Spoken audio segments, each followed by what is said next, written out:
شفیق صاحب نے جو بات پوچھی سارے دوست پر توجہ فرمائیں کہ شرک تو بالکل گمراہی کی بات ایسی نہیں جو مسلمانوں سب وہ کام کرو کہ جو پہلوں نے کیے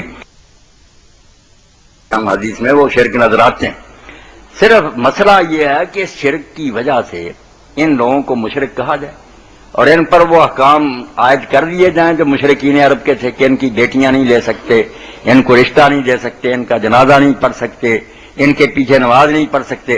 یہاں خرابی ہوئی اور اس بارے میں لوگوں نے غور نہیں کیا، اچھے بڑے پڑھے لکھوں نے بھی، کہ جو بہت کھلے مشرک تھے، مکہ والوں سے بھی بڑے مشرک، مکے والے بیچارے جو چھوٹا شرک کرتے تھے، وہ کہتے تھے کہ یہ ہمارے سفارشی ہیں، جن بتوں کو یا بزرگوں کو پوچھتے تھے ہاؤلا شفاعنا عند اللہ، یہ اللہ کے پاس ہماری سفارش کرتے، اتنا مانتے تھے. مگر نصارہ تو ایسے ہیں عیسائی جن کا قرآن نے بتایا کہ وہ کہتے ہیں ان اللہ هو المسیح ابن مریم، کہ اللہ جو ہے وہی عیسیٰ ابن مریم ہے. اتنا بڑا شرک کہ عیسائی اللہ ہے، مریم کو کہتے ہیں کہ وہ خدا ہی ہے. مگر اس کے باوجود آپ قرآن میں نظر دوڑائیں، دیکھ لیں اللہ نے مشرکین کو الگ کیا، اہل کتاب کو الگ کیا. جرم بتایا کہ یہ شرک کرتے ہیں بہت بڑا، اللہ ان پر سخت ناراض ہے. مگر آیتیں صاحب بتائیں گی لم یکن الذین کفروا من اہل الکتاب والمشرکین، ان الذین کفروا من اہل الکتاب ہے بے دین ہی سارے، مگر اہل کتاب الگ مشرکین الگ. اب سوچنا پڑے گا کہ جرم میں ان کا ان سے بڑا ہے. وہ چھوٹے چھوٹے خدا مانتے، یہ صاف کہہ رہا ہے اللہ، کیوں نہیں مشرک کہتا؟ اور صرف کہتا ہی نہیں بلکہ یہ بھی کہتا کہ ان کی بچیاں یہود نصارہ کی تم مسلمان اپنے نکاح میں لا سکتے ہو، بے شک وہ اپنے مذہب پر ہے. اتنے کھلے شرک کرنے والے.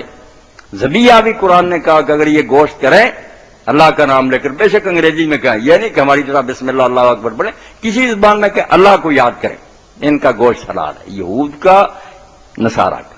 اب کیوں رہتی کہ ان کے ساتھ رشتہ ناتا ہے؟ مشرکین مکہ کو کہہ دیا کہ ان کے ساتھ رشتہ نہیں کر سکتے. فرق کیا ہے؟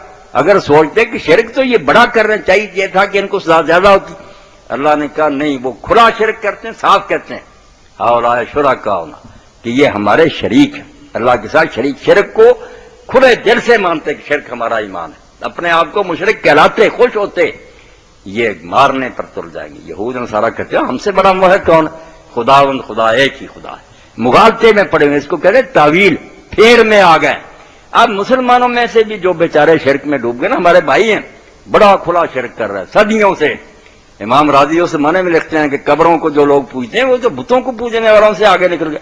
مگر ہم انہیں مشرک نہیں کہہ سکتے جس طرح یہود نصارہ کو نہیں کہہ سکتے. کیوں؟ یہ بیچارے صاف نہیں مانتے کہ یہ شرک ہے اور ہم کریں گے. وہ تو گاڑی سمجھتے، غلطی میں پھنسے ہوئے کہ ہم تعظیم کر رہے ہیں، سفارش کروا رہے ہیں، وسیلہ مانگ رہے ہیں. تو اس غلطی کی رعایت ملے گی. بالکل ایسے سمجھیں کہ آدمی قتل ہو جاتا، ایک نے جان بوجھ کر قتل کیا، دوسرے سے غلطی سے مارا گیا. اب قتل ہونے میں تو بات برابری ہے کہ آدمی تو مارا گیا، مگر ایک نے جان بوجھ کر مارا کہ میں نے مارنا ہی، اس کی سزا کیا؟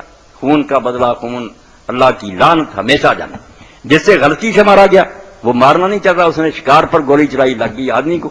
اب یہ نہ دوزخی ہے، نہ اس پر جہنم ہے، نہ اس سے خون کا بدلہ خون ہے. یہ کہا 2 مہینے روزے رکھ، یار تو نے کیوں بے احتیاطی کی، ایک جان لے لی. اور ساری برادری مل کر، اکیلا نہیں، سارا اس کا خاندان. اور اگر محکمے میں ملازم ہے، پورا محکمہ ہیڈ سے لے کر نیچے تک اپنی تنخواہیں کٹوائے گا. 3 سال میں قسط وار اس کی دیت جو ہے نا خون وارثوں کو دیا جائے گا. اتنی رعایت، بندہ مرنے میں دونوں برابر ہے. انہوں نے جان بوجھ کر مارا، اس سے غلطی سے مارا. ہم میں سے جو لوگ شرک کرتے ہیں وہ بیچارے نہیں سمجھتے کہ شرک ہے، وہ تو ہمیں مارنے کے لیے آتے ہیں کہ تمہیں مشرک کہتے.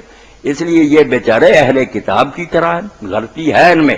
وہ پیار محبت سے سمجھائیں گے، نہ مشرک کہیں گے، نہ نمازیں چھوڑیں گے. یہ بات مولانا ثناء اللہ رحمۃ اللہ علیہ نے اپنے رسالہ الحدیث میں جب امرتسر میں شائع کی کہ یہ جو دوست ہیں ہمارے بریلوی حضرات، ان کے پیچھے نماز ٹھیک ہے. اب وہاں سے ان کا رسالہ نکلتا تھا الفقی، انہوں نے اس میں لکھا کہ آپ یا جو کہتے رہتے ہیں کہ آپ کی یہ باتیں شرک ہے وہ جھوٹ ہے، یا آپ کا یہ فتویٰ غلط ہے کیا ہمارے پیچھے نماز جائز؟ جب ہم شرک کرتے ہیں نماز کیسے جائز؟ تو مولانا نے کہا وہ مشرک جن کے پیچھے نماز نہیں جائز وہ تھے جو رسول اللہ کے منکر تھے.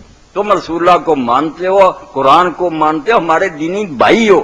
بیماری آ گئی ہے تم میں وہ، مگر تم اس بیماری کو بھی سمجھ نہیں رہے. اس لیے ہم تمہیں کیسے کہہ دیں کہ تم ان کافروں جیسے ہو جو کھلا کہتے تھے کہ ہم نے تو شرک کرنا.